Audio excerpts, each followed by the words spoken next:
ঝাড়খণ্ডের পর স্ক্যানারই কি দিল্লির মুখ্যমন্ত্রী? কেন বলছি এই কথাটা? না, গত শনিবারই দিল্লির মুখ্যমন্ত্রীর বাসভবনে পৌঁছে যায় ক্রাইম ব্রাঞ্চের টিম।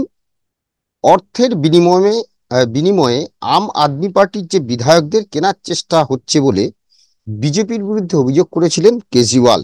এরপরে তদন্তের দাবি জানিয়ে পুলিশের দ্বারস্থ হয় দিল্লির বিজেপি প্রধান, এবং তারপরে কেজরিওয়ালের বাড়িতে গিয়ে ক্রাইম ব্রাঞ্চের পুলিশ পৌঁছয় এবং সেখানে নানা রকম নাটক হয়েছে। কিন্তু শুধু এইটা তো একটা দিক গেল, কিন্তু কেজরিওয়াল কি মানে যেরকম হেমন্ত সোরেনকে 10 বার সমন পাঠিয়েছিল ইডি, কেজরিওয়ালকে কিন্তু ইতিমধ্যে পাঁচবার সমন পাঠিয়েছে। তিনি 10বার এড়িয়েছেন, ঝাড়খণ্ডের মুখ্যমন্ত্রী। আর আহ কেজরিওয়াল এখন পর্যন্ত 5বার। এবং এই নিয়ে ইডি ইতিমধ্যেই আদালতেও গেছে। এখন এই চক্রভিয়ে ক্রমশ জড়িয়ে যাচ্ছেন। শুধু কেজরিওয়ালের বিরুদ্ধে যেটা প্রধান অভিযোগ ছিল যে লিকার গেট, শুধু তাই নয়, ইতিমধ্যেই লিকার গেট নিয়ে তো ইডির সমন তিনি এড়াচ্ছেন। সেটা যেমন একদিকে, তেমনি আরো দুটি বিষয় আছে। যেটা বললাম আমি প্রথম শুরুতেই, যেটা বললাম যে 25 কোটি টাকার বিনিময়ে আপ বিধায়কদের কিনে নিচ্ছে বিজেপি বা কেনার চেষ্টা করছে বিজেপি, এই যে অভিযোগটা তিনি করেছেন, তার বিরুদ্ধে এখনো কোনো প্রমাণ দিতে পারেননি এবং তার তদন্ত করছে দিল্লির ক্রাইম ব্রাঞ্চ। অর্থাৎ একদিকে ইডি, লিকাল গেট, 2 নম্বর হচ্ছে এই যে তার যে অভিযোগ ছিল বিধায়ক কেনা বেচা নিয়ে, ক্রাইম ব্রাঞ্চ, এবং 3 নম্বর হচ্ছে মহল্লা ক্লিনিক। কি না, দিল্লি সরকার, দিল্লির যে সরকার, অরবিন্দ কেজরিওয়ালের যে সরকার, তারা মহল্লায় মহল্লায় গিয়ে সাধারণ মানুষের শারীরিক বিভিন্ন রকম টেস্ট করার জন্য আহ একটি প্রজেক্ট নিয়েছিল, এবং সেই প্রজেক্টে সমস্ত বিভিন্ন সংস্থাকে দায়িত্ব দেওয়া হয়েছিল বিভিন্ন মহল্লায় গিয়ে টেস্ট করানোর জন্য। এবং সেখানে দেখা যাচ্ছে প্রায় 63%, অর্থাৎ 63% কোনো রকম টেস্টই হয়নি কোনো মানুষের, অর্থাৎ ভুয়ো। অর্থাৎ আমাদের এখানে যেরকম ওই 100 দিনের কাজের যেরকম নিয়ে অভিযোগ উঠেছে যে ভুয়ো লোকের নামে কাজ হয়েছে, তেমনি সেখানেও টেস্টের নামে ভুয়ো লোকের নাম ঢুকিয়ে দেওয়া হয়েছে, ভুয়ো ফোন নাম্বার ঢোকানো হয়েছে, এবং তাই নিয়ে সেটা সিবিআই তদন্তের হতে পারে বলে সম্ভাবনা আছে বলে জানা যাচ্ছে। তাহলে এই যে তিনটি বিষয়, সে 3টি বিষয় থেকে কি অরবিন্দ কেজরিওয়াল মুক্তি পাবেন? কারণ যে অরবিন্দ কেজরিওয়াল এসেছিলেন আম আদমি পার্টি, অর্থাৎ এই যে যত রকম দুর্নীতি মুক্ত তারা করবেন বলেছিলেন, এবং তাদের সিম্বল ছিল ঝাঁটা, অর্থাৎ দুর্নীতিকে তারা ঝাঁটা দিয়ে সরিয়ে দেবেন, এবং তাই নিয়ে এসেছিলেন। এবং খুব সাধারণ পোশাকে তিনি থাকতেন, মানুষের মধ্যে একটা জনপ্রিয়তা অর্জন করেছেন। হ্যাঁ, কারণ তিনি প্যান্ট শার্ট পরে থাকতেন, গলায় একটা সামান্য মাফলার থাকতো, খুব ক্যাজুয়ালি তিনি থাকতেন, পায়ে চটি। তো সেই জায়গা থেকে অরবিন্দ কেজরিওয়াল কি চক্রভুহে জড়িয়ে যাচ্ছেন? এরপর কি হেমন্ত সোরেনের পরে আহ অরবিন্দ কেজরিওয়ালের পালা? আমরা আজকে এই বিষয়টা নিয়ে আলোচনা করব। আমি বিপ্লব, আমার সঙ্গে রয়েছেন সাংবাদিক অরূপ কালী। অরূপদা, স্বাগত জানাচ্ছি। অরূপদা, ঝাড়খণ্ডের মুখ্যমন্ত্রী হেমন্ত সোরেনকে গ্রেপ্তার করা হয়েছে, 10বার তিনি সমন এড়িয়েছেন ইডির, তারপরে তাকে গ্রেপ্তার করা হয়েছে। এখন কি কেজরিওয়ালের পালা? কারণ পরপর যা দেখছি, কেজরিওয়াল যেভাবে গত সপ্তাহে অভিযোগ করেছিলেন যে 25 কোটি টাকার বিনিময়ে এক একজন বিধায়ককে কেনার চেষ্টা হচ্ছে, দিল্লি সরকার ভেঙে দেওয়ার চেষ্টা হচ্ছে, তারপরেই দিল্লির ক্রাইম ব্রাঞ্চ পুলিশের সাথে দেখা করেন বিজেপির নেতারা, এবং তারা একটা অভিযোগ জানায়, এবং সেই অভিযোগের ভিত্তিতে গত শনিবারই কেজরিওয়ালের বাড়িতে পুলিশ যায়। অতীশী, যিনি কেজরিওয়াল মন্ত্রিসভার মন্ত্রী, তার বাড়িতেও তিনিও অভিযোগ জানিয়েছিলেন, তার বাড়িতেও পুলিশ গেছিল। এখন আবার নতুন অভিযোগ করেছেন যে বিজেপিতে এলে সবকিছু মাফ হয়ে যাবে। কেজরিওয়াল এরকম একটি দাবি করেছেন।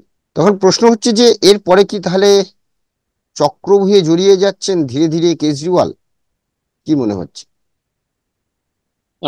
দেখো, এই বিষয়ে কোনো নেই, বুঝতে অসুবিধা নেই যে কেজরিওয়ালের আগামী দিন খুব একটা সুখের হবে না। আহ, যেমন ইডি সামন এড়িয়ে যেটা ভেবেছিল যে হেমন্ত সোরেন হয়তো বাঁচা যাবে, যে 10বার হেমন্ত সোরেন সামন এড়িয়েছিল, কিন্তু আলটিমেট তার ইডি তার বাড়িতে গিয়ে হাজিরা দেয় এবং হেমন্ত সোরেনকে সেখান থেকে গ্রেপ্তার করে। ফলে হেমন্ত সোরেন তার থেকে বেরোতে পারেনি। এবং একটা হেমন্ত সোরেনকে ল্যান্ড স্ক্যামে তাকে গ্রেপ্তার করা হলো, অন্যান্য যে সমস্ত স্ক্যাম তার বা দুর্নীতির যে সমস্ত অভিযোগ আছে, সেটা তোমার কয়লা কেলেঙ্কারি আছে, সেটা তোমার অন্যান্য মাইন্স এর কেলেঙ্কারি আছে। তো সেটাও হেমন্ত সোরেনকে আস্তে আস্তে হেমন্ত সোরেন জড়িয়ে যাবে একটাতে হওয়ার পর। এবার আসি অরবিন্দ কেজরিওয়াল। দেখো এইটা আমাদের কাছে যেটা সব থেকে বড় জিনিস, বিপ্লব, যেটা বলতে পারো, যার ওপর সারা ভারতবর্ষ আস্থা রেখেছিল। কেন? যে একটা দুর্নীতির বিরুদ্ধে ক্রুসেড করেছিল, তুমি বলতে পারো অন্যতম ক্রুসেডার, যেটা আন্না হাজারেকে সামনে রেখে তাদের স্লোগানটাই ছিল ইন্ডিয়া এগেনস্ট কারাপশন। তো সেখানে রেখে আজকে কেজরিওয়াল শীলা দীক্ষিতেরকে ক্ষমতা থেকে সরিয়েছিল। শীলা দীক্ষিতের করাপশনের বিরুদ্ধে, নানা রকম কমনওয়েলথ গেমস থেকে নানা রকম করাপশনের, তো মানুষ আস্থা রেখেছিল। আম আদমি পার্টি নামটাই দিয়েছিল, বা সাধারণ মানুষের পার্টি। উনি খুব এবং তাদের সাধারণ থাকেন। প্রতীক ছিল ঝাড়ু, অর্থাৎ সমস্ত হ্যাঁ, দুর্নীতি ঝাড়ু দিয়ে পরিষ্কার করে দেওয়া হবে। তো হ্যাঁ, এবং খুব সুন্দর কমন ম্যান। দেখো, জামা ছেড়ে পড়েন, হুম, বা গলায় মাফলার দেন, চটি পরেন, এও পড়েন না, হুম, সুটেড বুটেড না। কিন্তু আমরা আসার পর, ক্ষমতায় আসার পর, দিনের দুটো টার্মের পরে দেখছি যে সে আর কি যে যায় লঙ্কায় সে হয় রাবণ, সেরকম কথার মতো। এবার কেজরিওয়াল দিয়ে আমরা করি শুধু। কেজরিওয়াল দেখো, তিনটে বিষয় কেজরিওয়াল কিন্তু জড়িয়ে গেল, এবং তার থেকে কেজরিওয়ালের বেরিয়ে আসা আহ, প্রায় খুব নেক্সট টু ইম্পসিবল। যেদিকে এবার আমরা কেন বলি, ফার্স্ট হচ্ছে দেখো লিকার গেট, যেখানে গত বছর 2রা নভেম্বর থেকে হুম, কেজরিওয়ালকে সমন দেওয়া শুরু হয় গত বছর। এবং ইতিমধ্যে 5টা সমন কেজরিওয়ালকে দিয়েছে। কেজরিওয়াল নানা সময় নানা রকম যুক্তি দেখাচ্ছে। হুম, কোনো সময় বলছে যে তাকে আগে প্রশ্নপত্র পাঠাতে হবে, আমি জানি না কোথা থেকে এই নিয়ম হলো। উনি একটা সময়, উনি আইআরএস, কেন ওনাকে আগে প্রশ্নপত্র পাঠাবে? কোনো সময় উনি বলছেন যে ইডি নিয়ম মেনে তাকে ডাকছে না। কোনো সময় বলছেন আমি তদন্তেই ভোটের প্রচারের কাজে বাইরে আছি।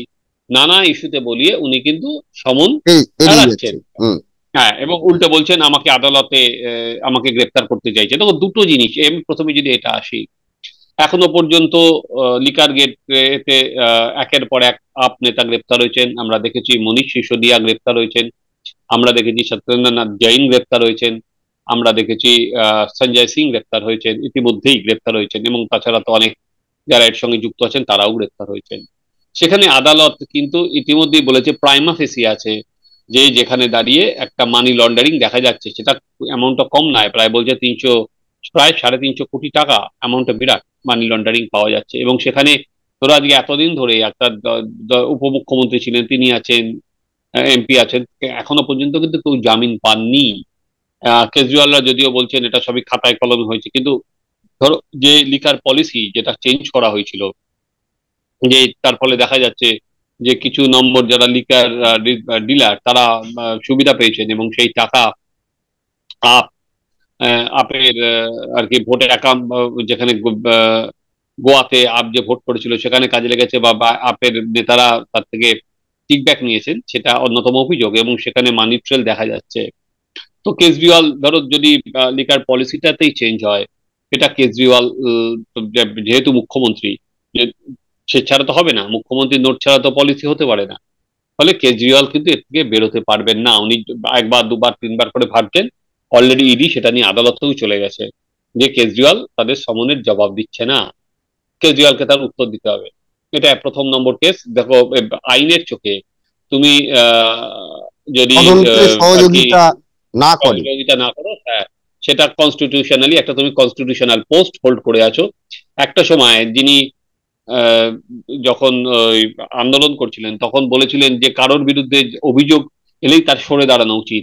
যখন শীলা দীক্ষিতের বিরুদ্ধে যে আন্দোলনটা হচ্ছিল, কেজরিওয়াল কিন্তু এটাই বলেছিল যে, কিন্তু আজকে তাদের দলের নেতাদের বিরুদ্ধে অভিযোগ হলে কিন্তু সেটা থাকা যাচ্ছে না, যে আর কি রাজনৈতিক ষড়যন্ত্রের গল্প বলছে। দ্বিতীয় হচ্ছে, কেজরিওয়াল যেটা বলেছিলেন, তাদের এমএলএ দের পোচ করা হচ্ছে, এবং 25 কোটি টাকা দেওয়া হচ্ছে, তিনি এক্স হ্যান্ডেলে লিখেছিলেন ইনি অতসী। কিন্তু তার সপক্ষে কিন্তু প্রমাণ দিতে পারেননি। প্রমাণ কেজরিওয়াল দিতে পারেননি। কেজরিওয়াল প্রমাণটা এবার সেখানকার পুলিশ যখন কেজরিওয়ালের বাড়িতে সমন দিতে আর কি নোটিশ ধরাতে গেল, তখন কিন্তু সেটা নেওয়া নিয়েও টালবাহানা চললো। তা তুমি একটা ওয়াইল্ড অ্যালিগেশন কি করে করতে পারো? সেখানে যদি তোমার কাছে প্রমাণ থাকে প্রমাণ দাও। কিসের বেসিসে বললে? তুমি তো একটা দায়িত্বশীল পদে আছো।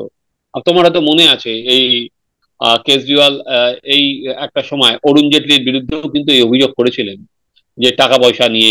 পরবর্তীকালে কিন্তু উনি আদালতে গিয়ে ক্ষমা চাইতে বাধ্য হন অরুণ জেটলির বিরুদ্ধে যে অভিযোগ করেছিলেন। অরুণ জেটলি যখন ক্রিকেট অ্যাসোসিয়েশনের হেড ছিলেন দিল্লি ক্রিকেট বোর্ডে, তখন এই টাকা পয়সা সংক্রান্ত অভিযোগ আনা হয়েছিল, কিন্তু পরবর্তীকালে কিন্তু আদালতে গিয়ে উনি ক্ষমা চান। এবার থার্ড কেসে আসে, যেটা আর একটা কেসও খুলেছে, সেটা হচ্ছে সব থেকে বড় হচ্ছে মহল্লা ক্লিনিক। সেটাও ওখানকার সিবিআই তদন্তের জন্য আর কি পাঠানো হয়েছে।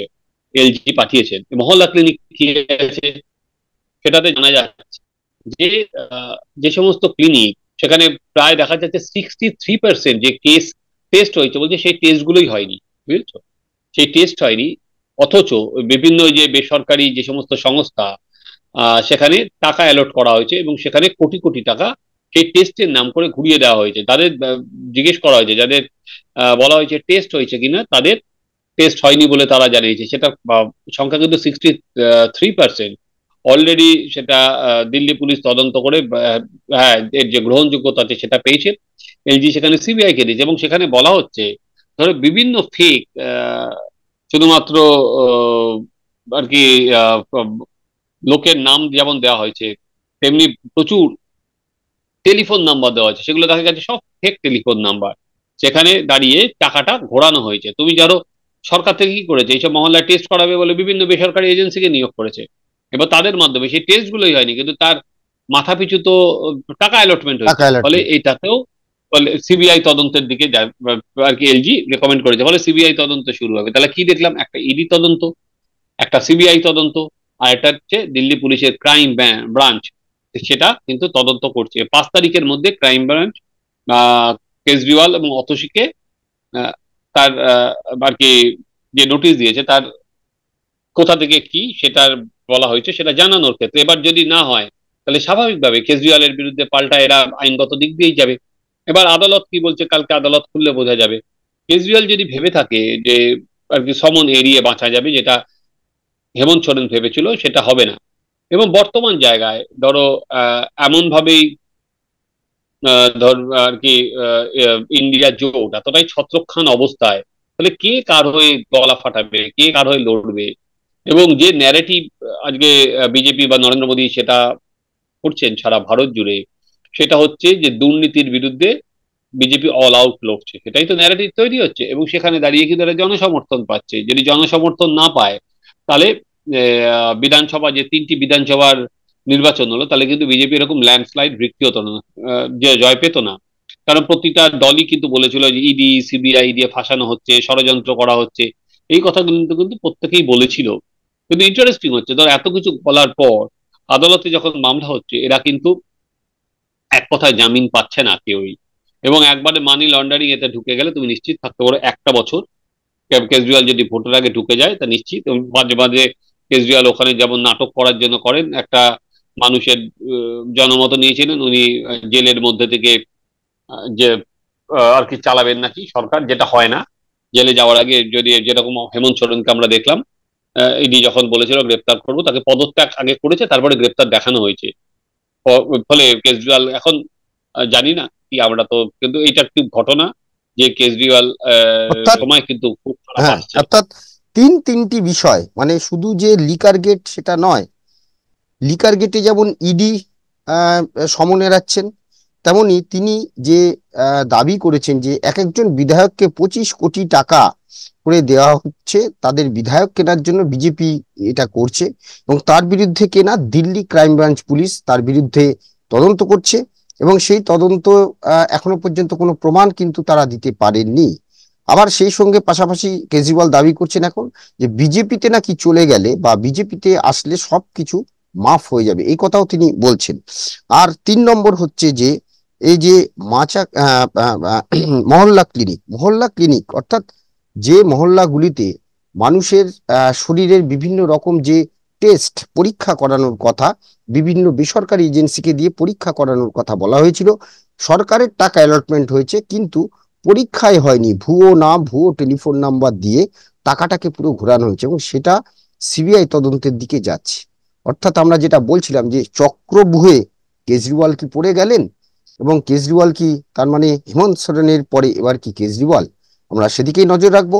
আপাতত আমাদের এই আলোচনা নিয়ে আপনাদের মতামত অবশ্যই কমেন্টস বক্সে জানান। ভালো লাগলে অবশ্যই লাইক দেবেন। সবাই ভালো থাকবেন। ধন্যবাদ অরূপদা, ধন্যবাদ আপনাদের। নমস্কার। বাংলা বলছি চ্যানেলটি সাবস্ক্রাইব করুন এবং সমস্ত অনুষ্ঠানের আপডেট পেতে বেল আইকনটি অন করুন।